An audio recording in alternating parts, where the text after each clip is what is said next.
Good evening, and thank you for joining us for our program today. My name is Gavin Cleespies. I am the Director of Programs, Exhibitions, and Community Partnerships for the Massachusetts Historical Society. It's nice to see a large group attending the event this evening. This program is special for MHS for a few reasons. As an institution that operates a well-known library, it's nice to host a book authored by a librarian. This book also delves into the history of historical societies, beginning, of course, with the MHS.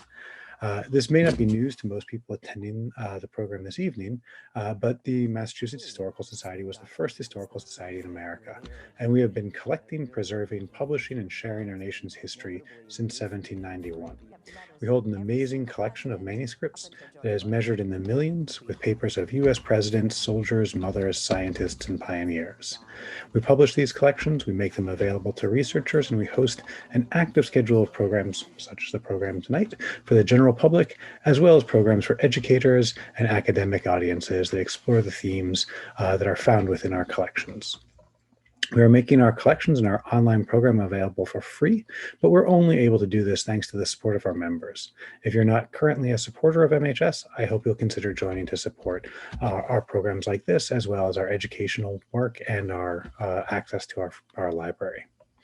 Our speaker tonight is Alea Henley. She is a librarian and a historian.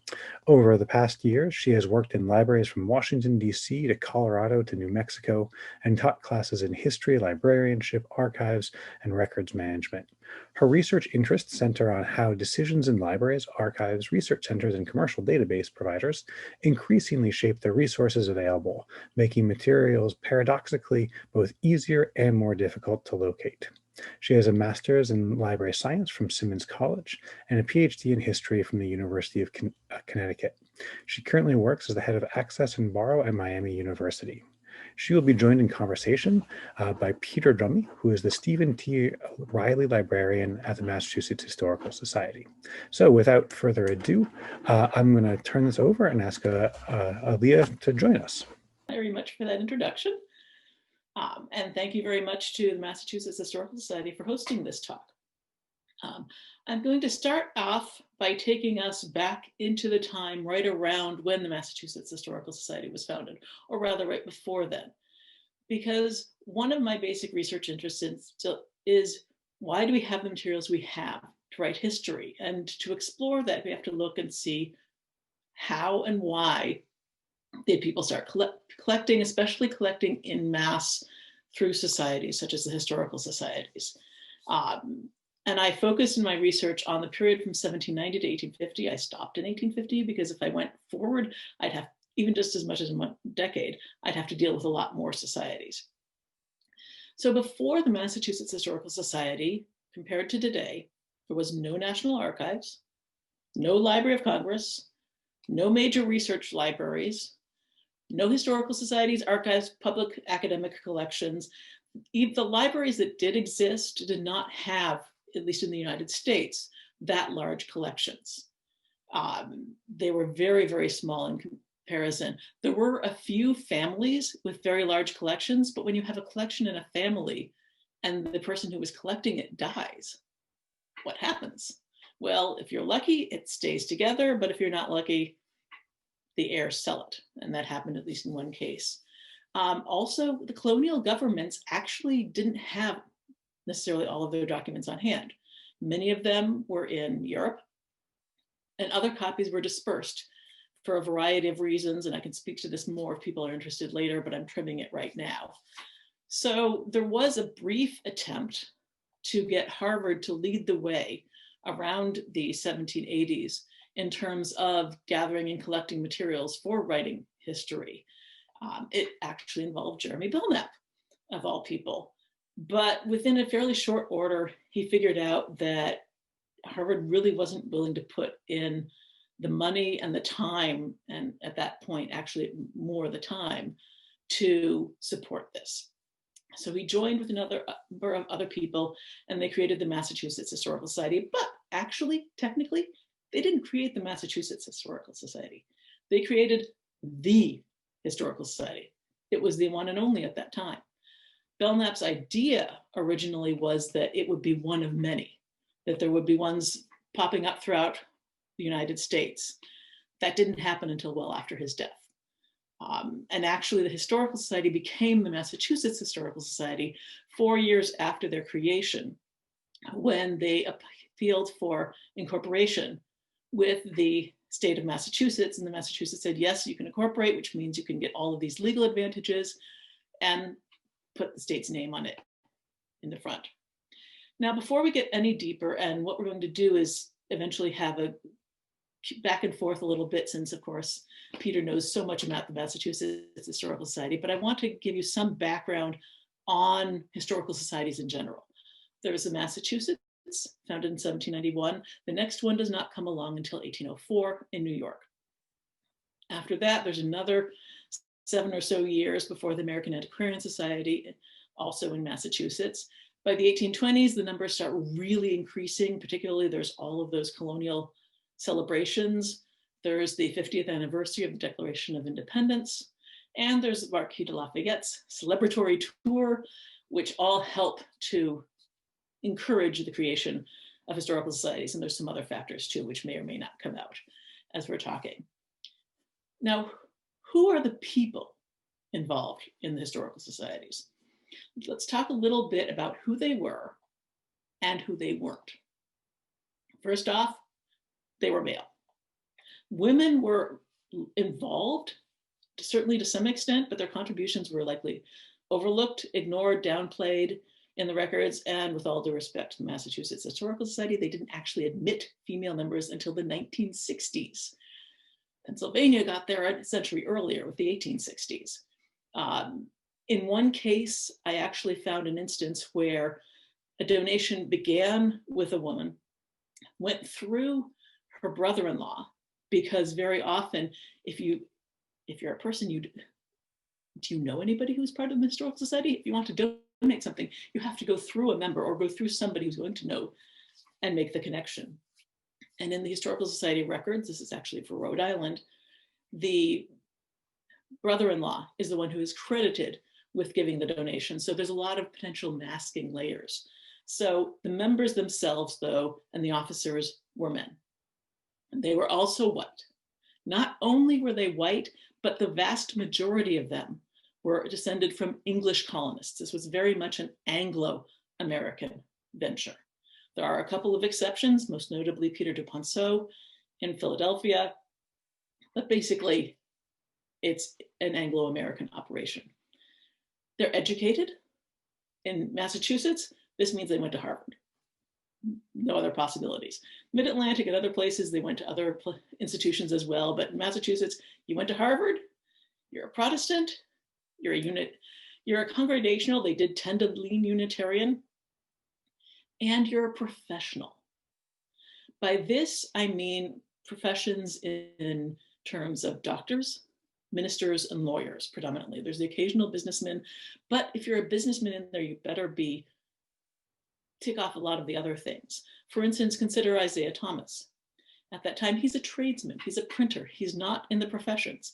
He gives the Massachusetts Historical Society several donations over its first decades, but he is not actually made a member until after publication of his history of printing in the United States. Within 6 months, he's made a member, but it's a little too late. He's already on the verge of organizing the American Antiquarian Society. The members are also wealthy to a degree and political to a degree, but for the most part, they're not the leaders, the top echelons of society. Most of their names would not necessarily be recognized by a lot of other citizens at that time or after. They make deliberate efforts to be nonpartisan, which has impacts on various other things, not least collection and documentation of slavery and such issues. Also, these are learned society operations. They're not created out of nowhere. They're actually following some precedents from Europe and from other learned societies in the United States, most notably the American Philosophical Society in Philadelphia. So how they organize, they have elected officers. They have elections once a year.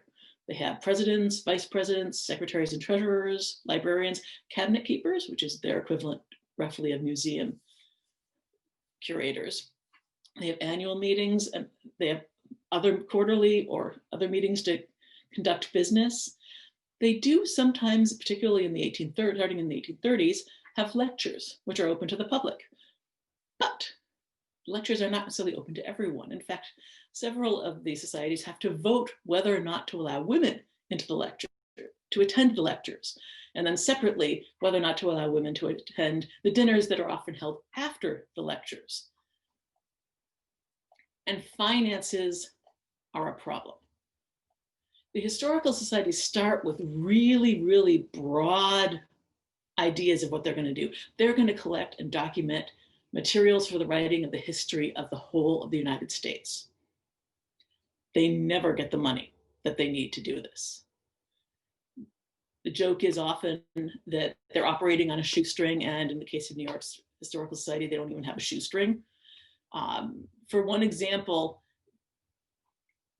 one wealthy Bostonian gave the Massachusetts Historical Society $50, which was a lot back then. Thing is, in the same year, he gave Harvard more than $20,000. And I'm sure that Harvard was quite happy, and granted, 5,000 of that actually was for the Harvard Library. So as a librarian, I encourage that. But the historical societies did not have a lot of money. What they did have was dedicated officers.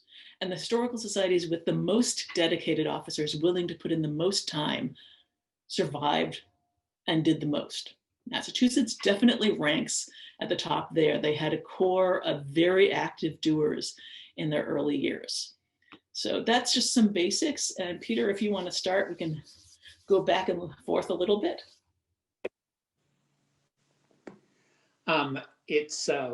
This is a wonderful book, and it covers a lot of ground, both in terms of topics, but this expansion of historical societies from Massachusetts, not directly genealogically, but across the country, is so large.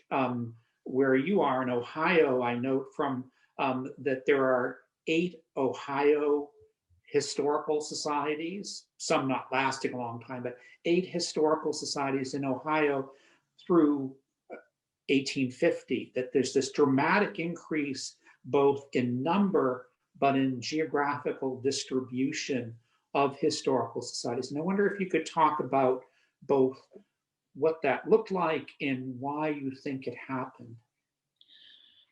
There's a number of reasons why it happened. People have been trying to actually explain it for some time. There are some explanations that definitely played a part and some that haven't necessarily received quite as much attention as they deserve. One thing is all of the centennial celebrations contributed to it. Because as long as you're organizing to celebrate a centennial, why not have that? Sometimes that generates a certain amount of energy and you keep on going after that. There's also a certain amount of rivalry in it. I mentioned that particularly in New England, in the 1820s, I mentioned there's a number more. Those include Rhode Island and New Hampshire. And officers who are involved in the founding of both of those societies both express basically, hey, look, Massachusetts is collecting a lot of our material related to our history, and they're getting our history wrong. Vermont gets in on the action too, but they're a little bit later in that. So there's definitely some of that. If they're going to do it there, maybe we may need to do it over here and protect our own history and protect our own interests as well. Also, New Englanders, once they get the idea of, oh, well, one of the signs of civilization is that you have a historical society, a lot of New Englanders are not staying in New England at this time. They're moving west. And so as they move west, they take the expectation that there will be historical societies there. Kentucky, Indiana, Louisiana, many of the other ones can number at least one, if not more, New Englander among their founding members. And last but not least, there's also, and this is not something that I cover quite as much in the book as I would have liked to because it really takes over a much more longer durée, is that given some of the numbers, the first historical society in a state is usually founded either in the capital or in the largest city, if they're not the same one. If they're founded in the capital and it's not the largest city starts within 20 to 40 to 50 years, starts saying, wait a minute. If they're founded in the largest city within 20 to 40 to 50 years, citizens of the second largest city start saying, wait a minute, which is one of the reasons why after Rhode Island Historical Society founds basically in Providence, they try to include Newport, but within 30 years, Newport is setting up the Newport Historical Society. In Pennsylvania, they have the Historical Society of Pennsylvania, but within 20 to 30 years, Pittsburgh is saying, okay, let's have the Historical Society of Western Pennsylvania. So and then there's also all these foundations of city and county historical societies where they're saying, yes, the state is important, but we've also got to remember that the state is not just one big city. Because with all due respect to Massachusetts Historical Society, there were times when basically it was the Boston version of Massachusetts Historical Society. That's an excellent point. If you say Cambridge and Boston, 9 out of the 10 founding members of the Historical Society were essentially from Boston. And with a small fixed membership, it remained essentially so through the entire period you're covering. Another point you bring up, which I think people don't actually think about, you in your introduction, you pointed out the late development of a national archives, and for in most instances, state archives are very late in coming into being. And this is kind of a paradox, because one of the things that the Declaration of Independence and its long list of things that the King of England is responsible for, his crimes against the American colonies, one is having archives and records kept far apart from where they could be used to refer to along in legal matters. That's a long-winded way of saying most of these historical societies, which are what the Massachusetts Historical Society is, a nonprofit corporation, and they have different organizations, but they often play a quasi official role in their early years, especially in what they collecting what anyone today would understand to be public records, but also providing historical information or support for the state government. And is that something that's essentially universal or develops out of these early historical societies along the Eastern Seaboard, or is it some combination of those origins? I would say it's some combination to some extent. For instance, right at the tail end of the period that I'm focusing on, some of the Western historical societies, Western not being California, but Western being more like Wisconsin, actually start becoming more quasi-official arms of the government. In Wisconsin, they get regular money, the Wisconsin Historical Society does, from the legislature to do their things, versus the Eastern version, which is much more the men's club to some extent. Although the men's club is one of the things, they have a lot of issues of, okay, are we really just a club of people who are interested in doing this, or are we really a public accommodation? Because those two identities don't really set next to each other very well. With regards to also at this time, a lot of the states are much more interested in their papers in terms of legal and land and claims and tax and certainly money issues. So there's also the ongoing issue, even today, of what is official correspondence and what is private correspondence, and is there actually a really hard and fast line between them? Because very often there might be a letter that starts on one subject and then moves to another subject, and that actually impacts historical society archives too. Because when I was up in using the New Hampshire Historical Society archives, they're saying, oh, actually, you might want to look at John Farmer's collections because it has as much or more about the early years of the Historical Society as the archives themselves, because he was really one of the main moving people in terms of that society. As you point out, Jeremy Belknap, who is centrally important in the founding of the Historical Society, had been a minister in New Hampshire before he came back to Boston, and he is quite well known for early, really substantial history of New Hampshire, but in writing it, he assembled research papers that came along with him to Massachusetts and over time to the Massachusetts Historical Society, where they clearly came out of the personal collections or repositories in New Hampshire, right along with what you're saying. Another thing that I was wondering how much the Massachusetts Historical Society is a model for or simply like other historical societies you've studied is, at the start, it is substantially a publication society. That is, in part, the idea of spreading information, of communicating what they've discovered or described to a wider audience by publication, but also multiplying the copies. That is, by publishing materials, they're ensuring the survival of the intellectual contents of documents, even if the documents themselves don't survive. And there are some famous instances of that. But is that a model, or is that a practice that spreads through the country, or is that more specific to us at 1154 Boylston Street? It's more specific in a couple of ways. Every society has the ambition of publishing, but many don't do actually that much. The Massachusetts Historical Society does stand above all the others in terms of how much it publishes. And also there are a number of different models of how do you do the publications. What are you going to include? Some of the other historical societies end up going along with the lines of something that's more like current scholarly literature, which is basically you're publishing papers that members have authored. And while to some extent the Massachusetts Society does start with that a little bit, they're publishing papers that people have authored, they're actually publishing papers that people have collected the kinds of information that the Historical Society has asked for.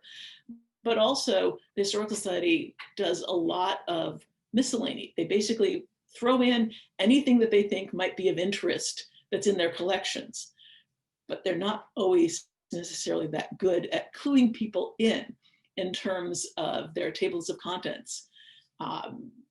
So the presumption there is that whoever gets these is going to drink deep, as one reader in Germany says. But that also means that about a decade after they really start publishing, the local monthly anthology reviews these and basically says, okay, there's a lot of really, really interesting stuff in here, but they're really, really boring. Yeah.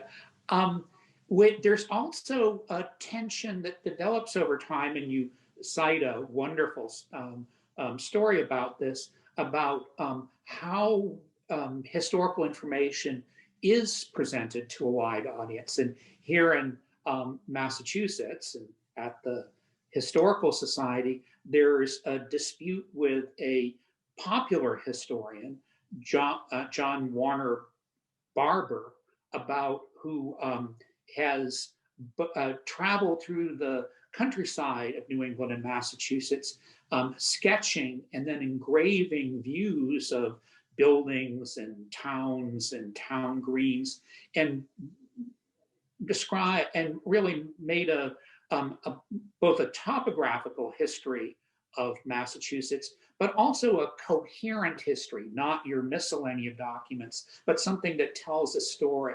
And can you tell a story about how that dispute with the MHS? Yes, Barber also had a very different philosophy about publications. The popular history, actually one of the ways you can often tell something is a popular history from that time period versus a much more scholarly or Massachusetts or Historical Society thing, is how many illustrations there are in there. And Barber really pioneered a certain version. He and his collaborator, Henry Howe, and their imitators basically really drew a lot of just stories, anecdotes, anything. They organized them by place. They provided extra indices. It was wonderful to look at them at some points just after I was dealing with going through the Massachusetts Historical Society collection, saying, okay, this is really interesting, but you wouldn't be able to tell that from anywhere else. he started in Connecticut with New Haven and with Connecticut. And so by the time he reached Massachusetts, he had a pretty well-developed style in the gear. He used the Massachusetts Historical Society Library and the American Antiquarian Society Library for some of his resources. But then finally, when it came to publication, he was publishing with a firm called Doran Howland.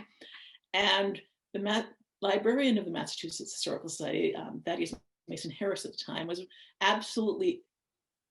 was not pleased to discover that although the front cover was going to say that this is Barber and his historical collections of Massachusetts, that the back was going to read Massachusetts Historical Collections, which he viewed entirely too close to the Massachusetts Society's collections of the Massachusetts Historical Society.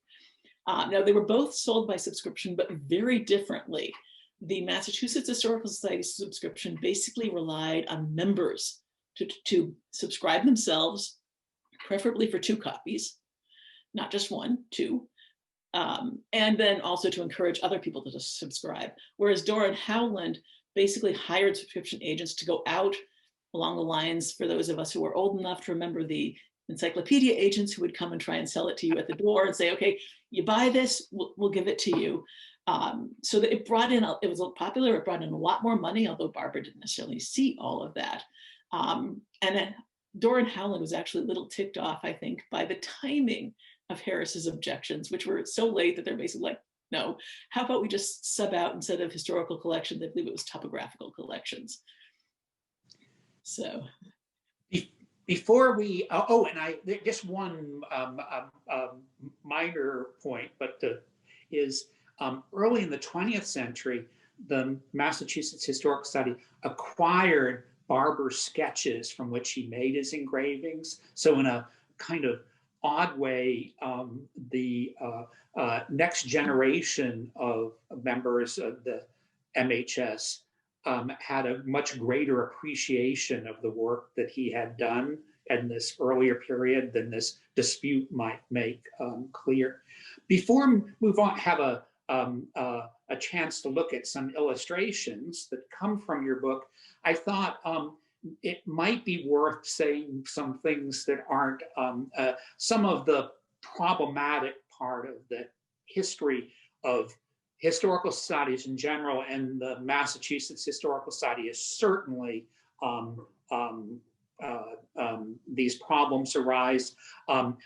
You titled a chapter covering this, the exclusion of whole categories of people from participation in historical societies. And the chapter title is wonderfully The Oblivious Society, making reference to news that in the 1820s that the New York Historical Society might sell its library, and the rejoinder is, well, what is the point of the Historical Society if it's going to dispose of its books? But and thinking about that, it seems to me it's worth addressing what was, in some respects, what was not collected, what categories of things were not collected, or collected for one reason and they might be valuable to us today for something quite different, but to sort of address both by race and gender, the people who were simply not invited and their materials not appreciated, but also the sort of class distinction that grows out of the fact that members of many of these organizations have both more education and professions, that whole range of things that means that we have much less than a perfect record from this early part of our history. To a large extent, the early members were collecting history in their own image, because that's how they understood it. And actually, one of the things that the troubles that they had was when they set up the society in the first place, they had to explain what it is that they were doing, because otherwise the people who had materials that they potentially wanted to have donated wouldn't necessarily know that. So actually, one of the things they have to do is explain, what materials do we want to collect? to document history. And they're not thinking, for instance, really of people's private papers, except for the most notable people. And even there, they would tend to make selections from them and select the things that they think are most valuable. And this definitely affected women. It affected anyone who wasn't of the Anglo-American origins for the most part. It definitely affected class too. And some of the interesting things there are looking at some of the little pieces. For instance, I went through most of the historical societies that I could get to accession records to look at what did they actually get and how are they describing what they got. And they got almost nothing related to slavery and African-American peoples, particularly in the present. For the most part, the ones that actually did get things and would describe it would place it far enough in the past. In the 19th century, they're placing this in the 18th century. So they're not actually collecting it as part of the present. They basically, and actually there's at least a couple of members who are saying, you know, we're so busy collecting the past, we're forgetting that we're living in history right now. And we have an opportunity to collect all of this stuff and we're not doing it. There's just, for a couple of examples though, the military. Many of the historical societies actively collected and exceptioned large batches of generals' records.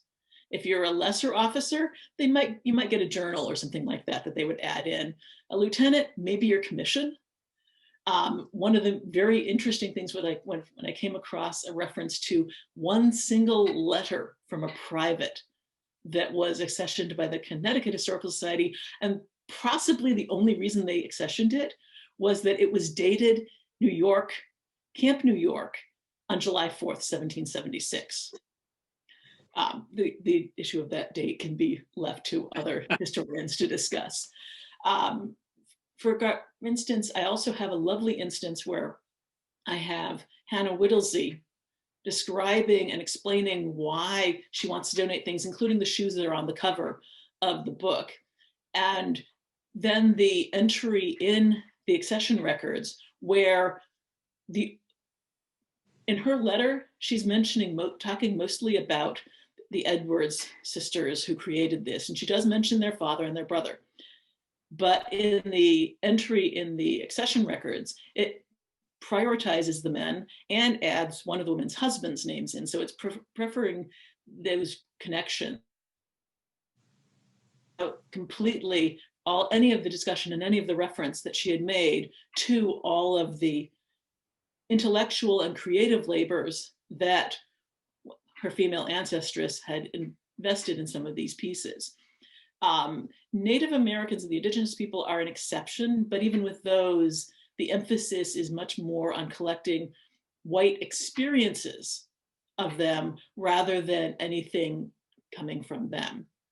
I do have some images which will actually help walk through some of these things that I'm discussing. So Sarah, if you and I can just interrupt for 1 second and point out to people, if they have questions or comments, you can start right now, we already have some. If you send them in by chat, we'll, at the end of going through the illustrations, we'll take questions from our audience. And Sarah, if you can go ahead and go to the next slide. This is one of several copies of the Massachusetts Historical Society's basically constitution. This is the prettier handwriting version. I deliberately included it because I thought it would be more legible in a black and white image in the book. But one of the things that it says there that they want to collect books, pamphlets, manuscripts, records containing historical facts, biographical anecdotes, temporary projects. So right now they're valuing materials for what they contain. And that actually becomes a bit more of an issue later when they start saying, okay, actually, if we just go ahead and try and collect books and pamphlets and manuscripts that are all in begin with, then we don't have to bother quite so much with trying to tell people, okay, we want this kind of information, but not that kind of information. If you can go ahead and go to the next slide. This is an example of one of the sort of written to order first contributions to the Massachusetts Historical Society. It's a topographical description of Wellfleet, and the author, Levi, and I'm blanking on his last name at the moment, basically goes through and talks about, okay, here's the information about the place and other stuff like that. One of the reasons I included this is because it appeared in a particular volume of the Massachusetts Historical Society's collections. Right next to it are materials that are far more capable at the time or later of gaining popular interest, because it's basically Increase Mather being highly irate about the arrival of one of the governors and saying basically, you know, I was willing to credit you at the start, but now I don't like you, and for all of these reasons, including complicity in murder and absence from the church on Sabbath.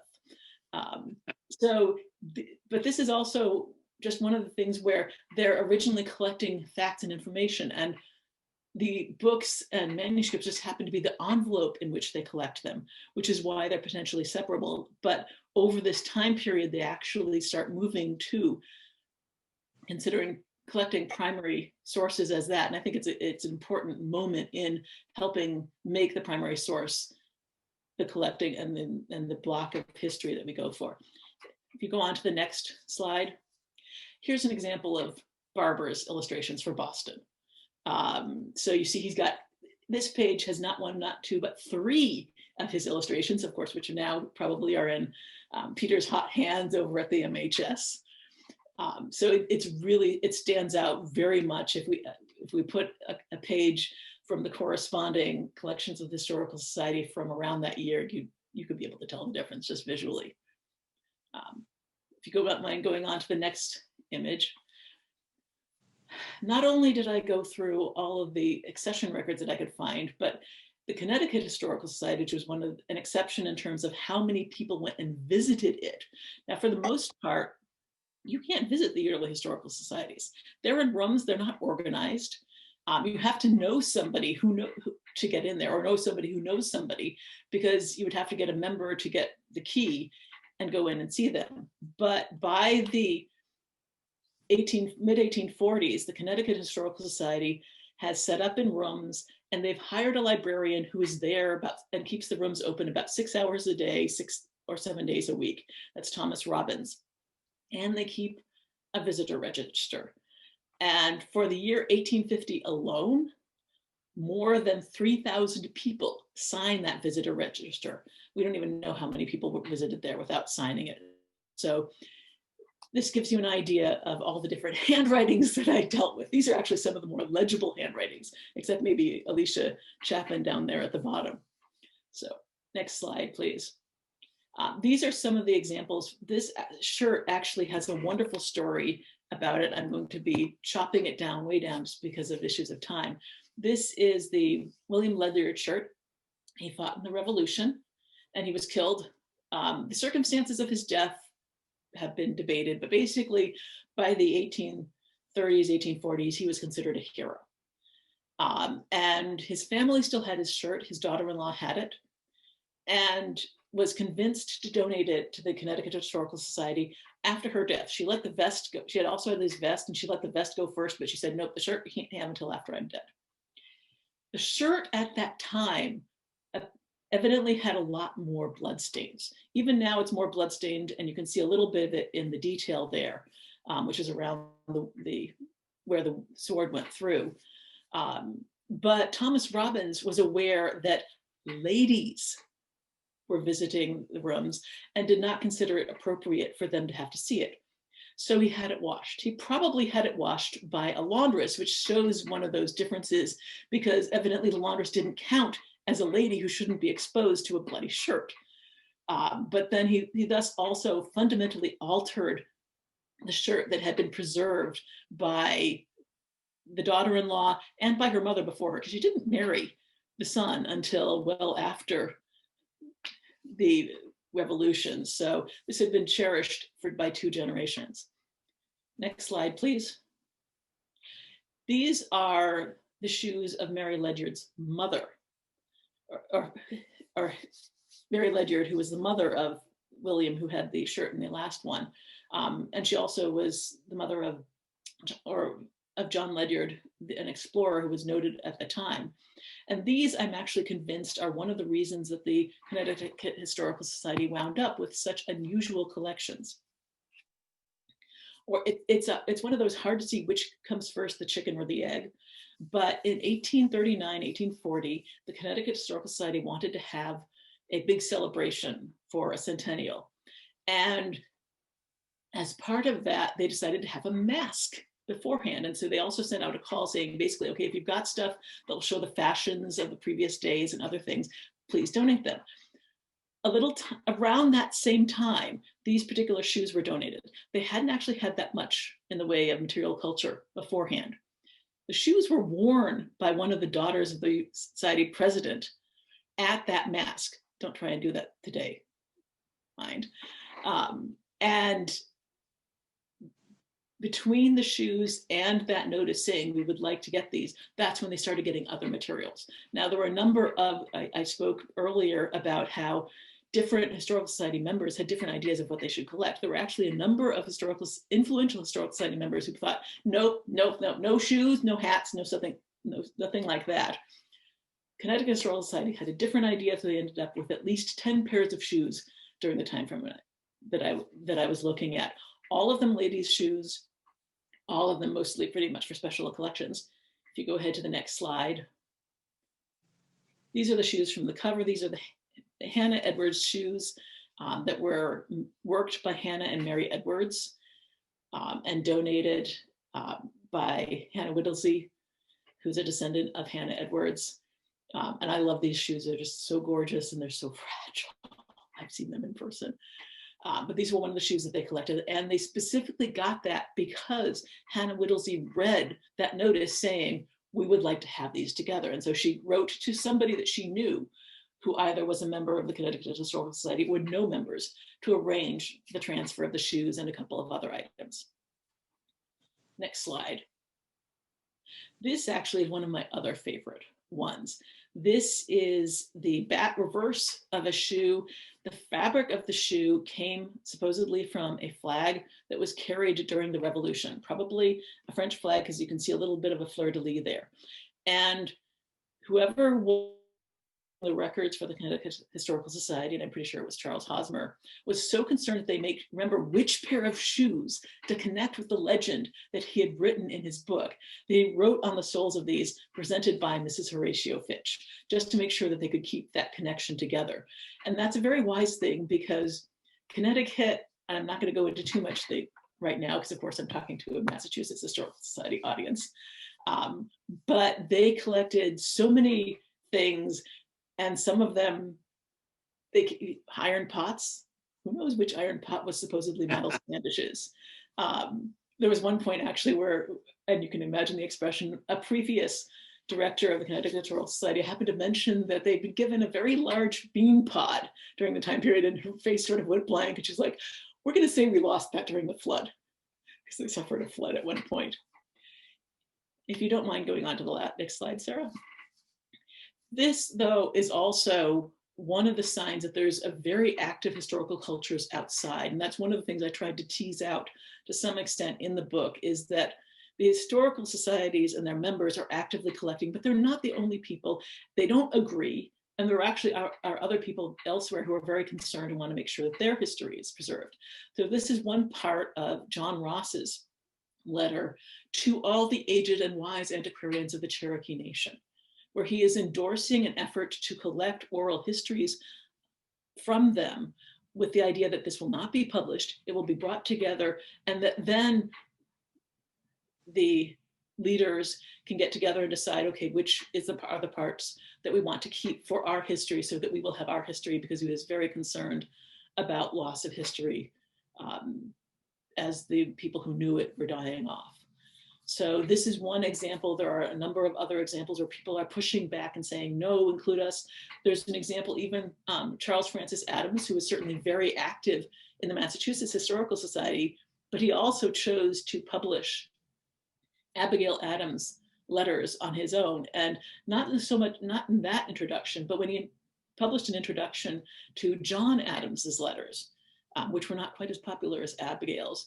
He mentioned that he considered it important for women's letters to be preserved and published, especially wives and relations of great public men, because the great public men knew that they were going to someday have their papers published. And so they wrote with that awareness, but the others didn't. And he works in interesting separate spheres in, a number of people actually do that sort of separate spheres as a reason to justify including women's history. Unfortunately, it doesn't apply to various other groups. So I believe, and if you go one more, here's the cover of it, but if you go one more last in, you can see the actual fabric of those shoes that I included, because they are also wonderful there. You won't see them on my webpage anymore though, because I changed the style, so sadly. And if you don't mind stop sharing, I don't know if you've got more questions. Peter, if you want to start asking questions from the audience. Yes, we have a lot of questions. And I'm just going to go through them. This is H.A. Wyman. You describe the historical societies, and I think that's historical societies, plural, connection with government. What is the society's connection with academia, if there is one? That's harder to trace out, partially because a lot of the development of history departments starts much later than the period that I'm actually looking at. I would say that some of the historical societies' publications, in that they're publishing the papers of their members, at least when they're relevant. The Historical Society of Pennsylvania decided not to do one of their members' public article that he'd written about Robin Hood, because it wasn't really American history. So that's certainly something where they're contributing to that development of that idea of scholarship and peer review and layered and publication as being important. And certainly a number of members are academics, particularly as we move further along. Some of the active members who are publishing. The Rhode Island Historical Society publishes at least 2 works from Romeo Elton, who's a professor at Brown. So there is definitely some connections, but it's not anywhere near what it becomes later on.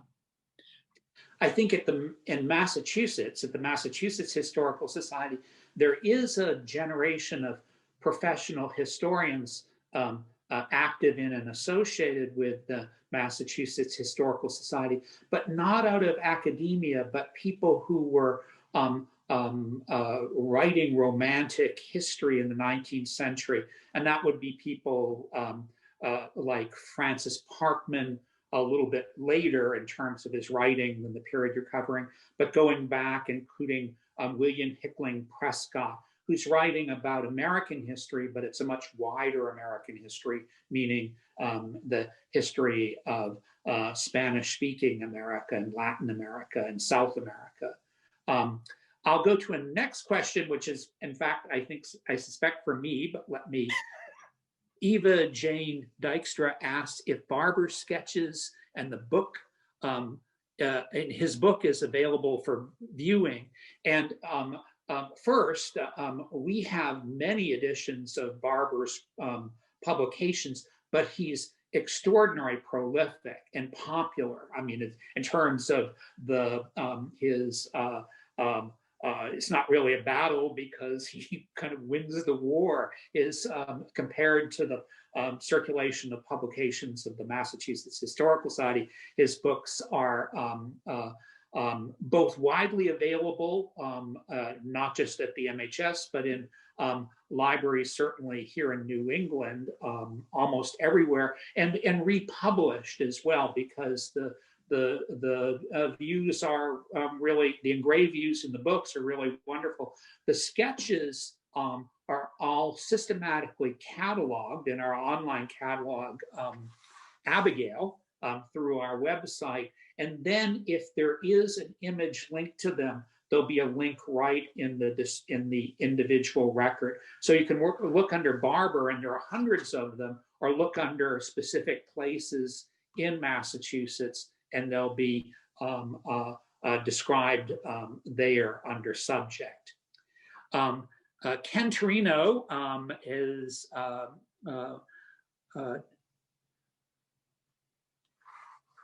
asks it that the talk has focused on archival materials. When did artifacts become the focus, if they did? Do you have, Alea, do you have an idea about whether these are contemporaneous or there's a shift in sensibility over time? There's definitely a shift over time.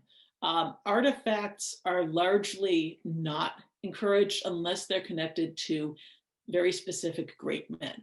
I mean, George Washington, Ben Franklin, William Penn, also the Rhode Island Historical Society keeps on going for a piece of the ship Endeavour if they can find it. But for the most part, many of the early historical societies are very highly focused on written material of one kind or another, even when they're asking for specimens, because at that time, the natural history societies were just starting to be founded. They're still asking for, if you can't send the specimen, send us a written description of it. It's actually in the middle of the century and somewhat later that they start focusing much or more on artifacts more generally. And Connecticut, I would say, is an early harbinger, although I would also add it's against the ideas of most of the members at that time. But Christopher Columbus Baldwin, who is one of the most active librarians of the American Antiquarian Society, basically expressed the idea that shirts and shoes and hats and artifacts are not a good idea. Maybe you want medals and coins and things like that. But a lot of the artifact really comes out in the second half of the 19th century.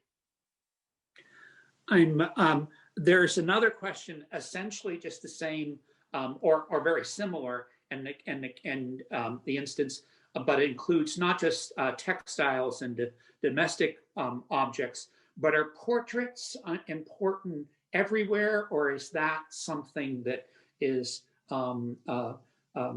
dependent on institution? I know for a long period of time, there was this idea that if you came to the Historical Society to see, going back to the 19th century, early 19th century, to see any specific thing, the portrait of Anne Pollard, who came with the Winthrop fleet as a little girl, and her portrait was painted early in the 18th century when she was 100 years of age, was considered this landmark object in our collections.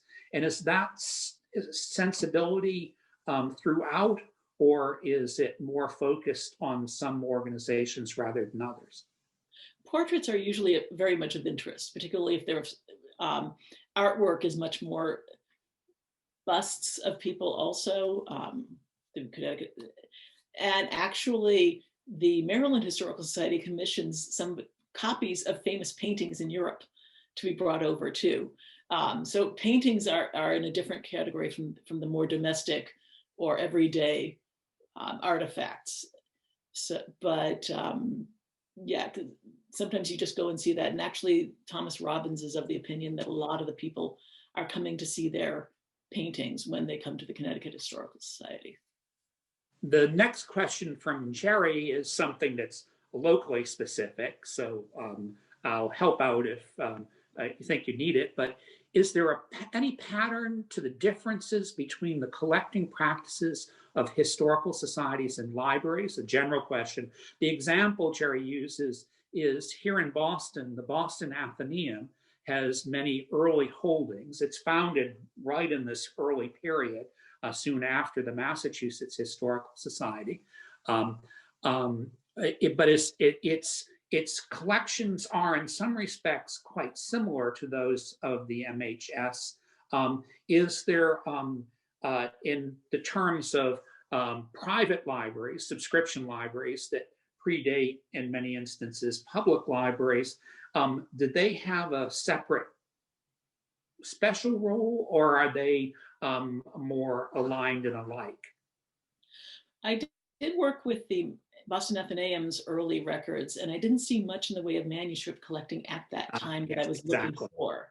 So I didn't spend, and I will readily admit that I was much more interested in manuscripts. I did not write down every single book that the places, and for that matter, neither did some of the people keeping the records of accessions, who would sometimes basically say, like, we got a wheelbarrow full of pamphlets. I didn't know they came in wheelbarrows, but now I do. With the public libraries, there's somewhat more focus on publications. Certainly all the historical societies are interested in publications. They start, in fact, Massachusetts Historical Society arguably gave back some of the original manuscripts they were given, that once they published them in the collections, because they're like, okay, well, we published them, we don't necessarily need them anymore. And then they got donated back in years later. And some of the, when I looked over, for instance, the Library Company of Philadelphia's earliest records, because it was around at that time, and I looked at its printed catalog, I looked at Harvard's printed catalog, and I'm like, you don't really have much in the way of manuscripts.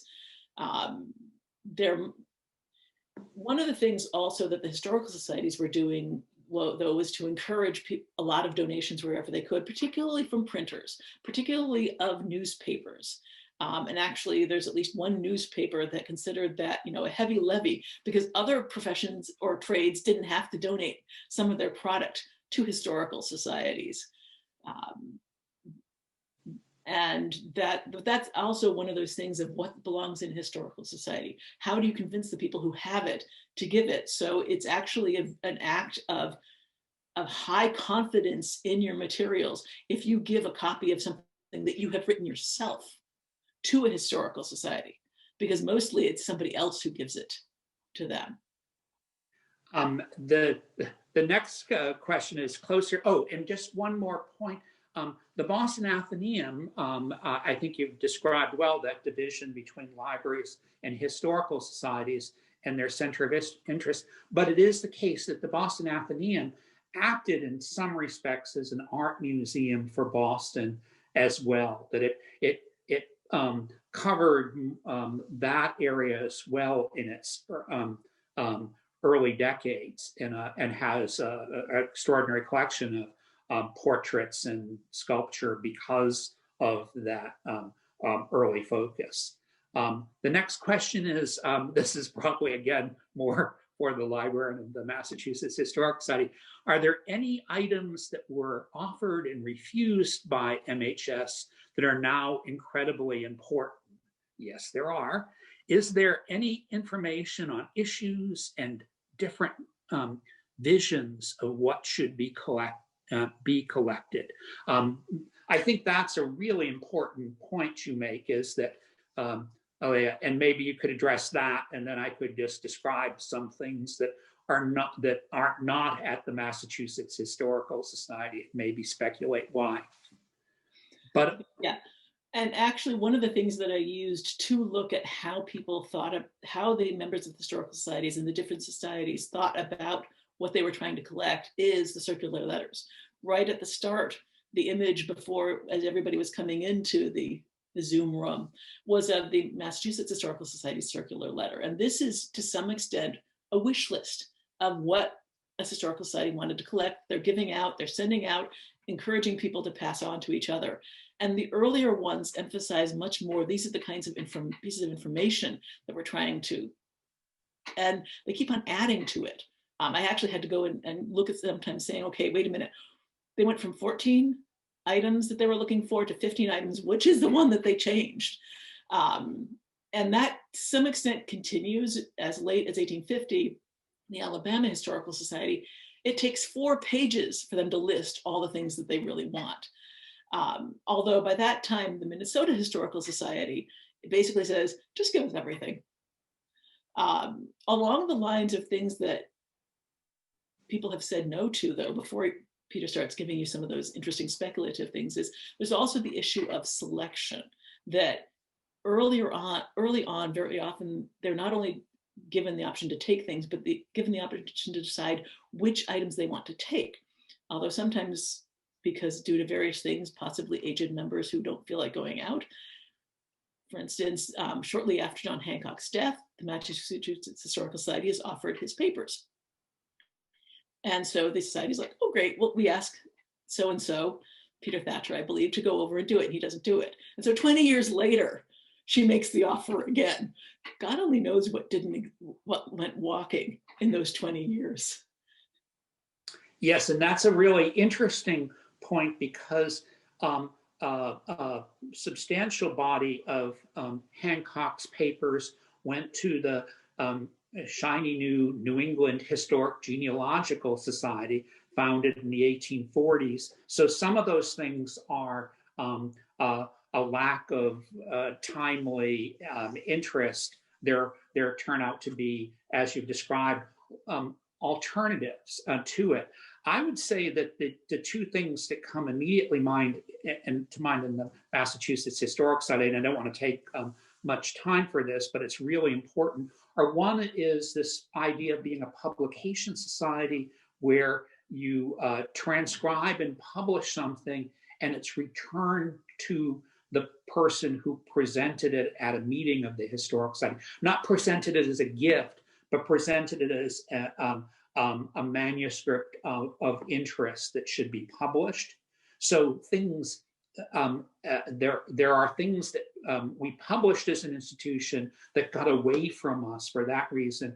And I think that the lack of women participating in the Massachusetts Historical Society, and frankly, the lack of interest in the lives and actions of women long into the 19th century, much longer than the period you're describing in your book, meant that while we have many important collections of family papers, I think we're underrepresented for materials that were, in many instances, available in the 19th century and not collected. And I have to think that the founding of the Schlesinger Library at Radcliffe, at least in part, is because of materials that were not of interest to the Massachusetts Historical Society. And maybe if we just do one more question. But just quickly, even as recently as the 1960s, 1970s, there's an instance in a distant family member of mine where she offered a collection to a historical society that shall not be named at this particular time. And they took it and after a while gave back some of the stuff, and going through that stuff, the realization was made that they'd returned everything that was written by a woman. And those papers are now at the, over there. So it's not something, it's something that kept on going on for quite a while. Oh, yes. I mean, in some respects, in a shocking way, how recent that sensibility was. But maybe we can just end with a question that has come up about the acquisition of Native American artifacts. And if that acquisition differs across the country and across time. If you've noticed in your work in different historical societies, if there's anything that can be said along those lines about how that may have changed, and if geographically there's differences in what historical societies collected. For one thing, historical societies usually were not founded until after an area was sufficiently under Anglo-American control that that people participated in the idea that the local indigenous tribes were vanishing peoples. In some cases, there are references to more contemporary existences, but usually they played very much into that idea. There is general interest in antiquities. That's one of the few areas that they are interested, but also there's that idea at that time that the mound builders were separate from the indigenous peoples of the area. And it's treated to some extent also with specimens, in that in some cases they will say, basically you can send us all sort of descriptions because you cannot pick up a mound and send it to Massachusetts, even if the people in Worcester at the AAS really want you to. There is some definitely interest in that, but that's not something that they pursue quite as much as they pursue some other things. It's definitely there, But in one instance, there's at least in Rhode Island Historical Society was asked by some French correspondents in Paris to procure for them some indigenous skulls, which they decided that the ones that they could get their hands on easily, they weren't sure of the provenance of. So they actually went out and dug some up themselves and sent them to France. So in terms of the indigenous peoples, also, I think arguably one of the reasons why some of the historical societies were so active in supporting the efforts to show the Vikings had come and settled the North America was to try and also add additional justification for white control of the lands. Well, this is brilliant. There are many, many questions, and maybe what we can do is go through these and sort out ones that have where the queries are specifically or in part directed to the MHS or MHS collections, and try to answer those for you. And Alea, with your agreement, we could forward some of these to you, so you can see the range of questions we have. But this is a wonderful kind of range of interests and questions from this very interesting talk. And people can also reach me at my website, aleahenle.com, where I've slipped into the early 20th century, and I'm now blogging about early 20th century postcards. But you can contact me there if you've also got additional questions. Great. Thank you very much for a wonderful talk. I have to just sort of end with a somewhat funny last note, which is that when I was a child, my family always would go to visit extended family in Ohio. And on one of our trips, we went and visited the famous Serpent Mound. Being from Cambridge, I got there, we got out of the car and began looking around. And as soon as we walked up to the sign, we noticed that it had the Veritas symbol from Harvard on it. And the Serpent Mound had actually been preserved through the efforts of an etymologist at Harvard University who had purchased, with a group of supporters, had purchased the property. So I thought, you get away from Harvard, but follow you wherever you go. So I hope our audience enjoyed the program. And I would encourage people to buy a copy of the book. There's a discount code to purchase the book through UMass Press to get 30% off as well as free shipping. And I hope that people will be able to get a copy, and we will try to answer whatever questions we can that we weren't able to get to. So thank you all for attending, and thank you, Aaliyah, for a wonderful presentation, and for Peter for being our moderator. Everyone has a wonderful evening. Thank you.